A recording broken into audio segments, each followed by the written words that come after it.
Scene 1, take 4, action. Buenos días, Liberty. Hoy es viernes, el último día de enero, 2020. Welcome to this Friday's edition of the WEGL World News. I'm Emmy. Please stand and join me in saying the Pledge of Allegiance. I pledge allegiance to the flag of the United States of America and to the republic for which it stands, one nation, under God, indivisible, with liberty and justice for all. Thank you. Today you will be receiving a blue flyer for Kids Heart Challenge. Be sure to take this home and show your parents. Our event is next Friday, February 7th, and all money must be turned in by February 14th. Keep collecting and help us reach our goal. We hope you enjoyed our Liberty Literacy tour stories this week. Today is our last tour stop, which takes us to the country of Japan. We would like to welcome Ms. Tomas to share today's book with us. Good morning, Liberty. Today's book is Suki's Kimono, a wonderful story about being a risk taker and being willing to be yourself no matter what others think. A kimono is a Japanese robe worn by women that is usually colorful and has wide sleeves. I am wearing a kimono today. I hope you enjoy Suki's Kimono by Sherry Yugaki.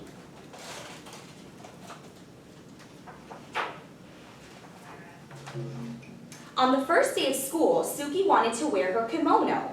Her sisters did not approve. "You can't wear that," said Mari. "People will think you're weird." "You can't wear that," said Yumi. "Everyone will laugh and no one will play with you." "You need something new, Suki. You need something cool."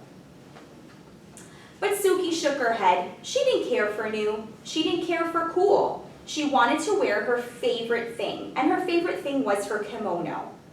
Suki's obachan had given her the kimono. The first time Suki wore it, her obachan took her to a street festival where they slurped bowls of slippery cold somen noodles and shared a cone of crunchy, shaved ice topped with sweet red bean sauce. Under strings of paper lanterns, Suki joined her obachan in a circle dance. She followed her and copied her movements, trying to be as light and as graceful. She watched the other women and children who danced, especially those who were dressed in cotton kimonos like her. Later, Suki sat so close to the stage that when the taiko drummers performed, bum, bum, bum, bum, she felt like she'd swallowed a ball of thunder, and her whole insides quaked and quivered. Before they left the festival, Suki and her obachan stopped at a souvenir stand. There were many things to choose from, but her obachan found the prettiest thing of all, a handkerchief of pale pink linen, decorated with tiny maple leaves and cherry blossoms. When she gave it to Suki, she said, "This will help you remember our day." Now it was time for school. Mother checked Suki's obi one last time and took a picture of Mari, Yumi, and Suki together by the front steps. Then, as she watched, the three sisters made their way down the block to their school.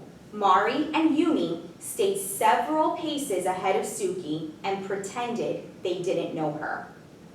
But Suki didn't mind. She turned and waved to her mother before she clip-clopped along in her shiny red gaita, feeling very pleased in her fan-patterned blue kimono. Once in a while, Suki would lift her arms and let the butterfly sleeves flutter in the breeze. It made her feel like she'd grown her own set of wings.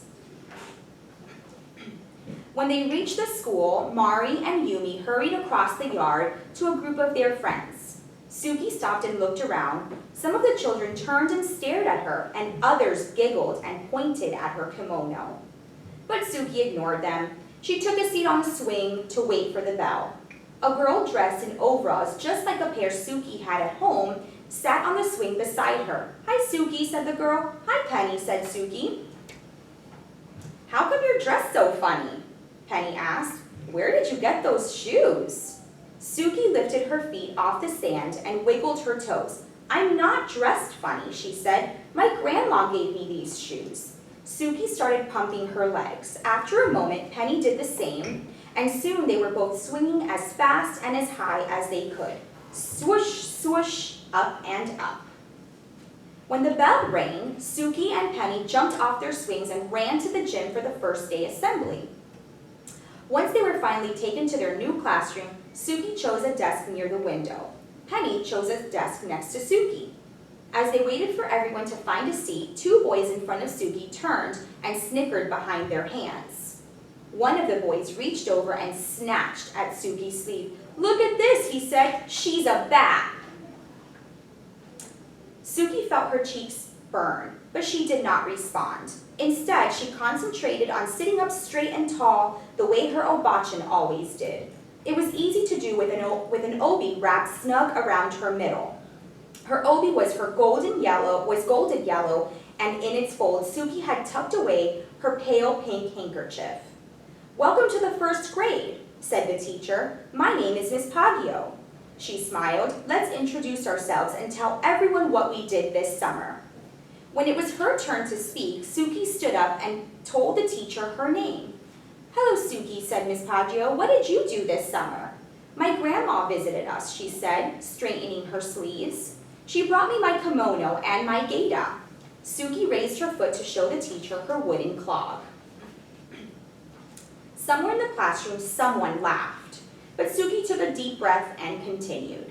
"The best thing was that she took me to a festival, and there were dancing girls dressed like me, and they danced like this." She took a few steps and swayed her arms sideways.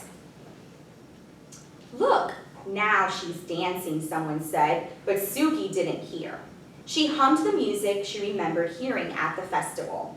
She remembered how it felt to dance barefoot in the open air on fresh-cut grass that tickled her toes.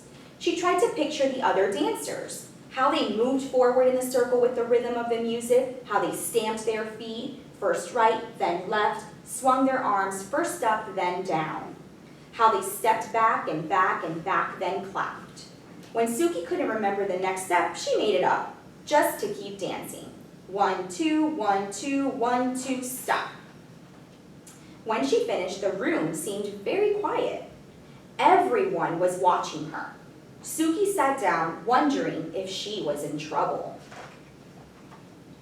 But Miss Paggio said, "That was wonderful, Suki," and she started to clap. Then so did Penny. After a moment, so did the entire class. After school, as the three sisters walked home together, Mari and Yumi grumbled about their first day. "No one even noticed my new sweater," said Mari. "No one even noticed my cool shoes," said Yumi, but Suki just smiled.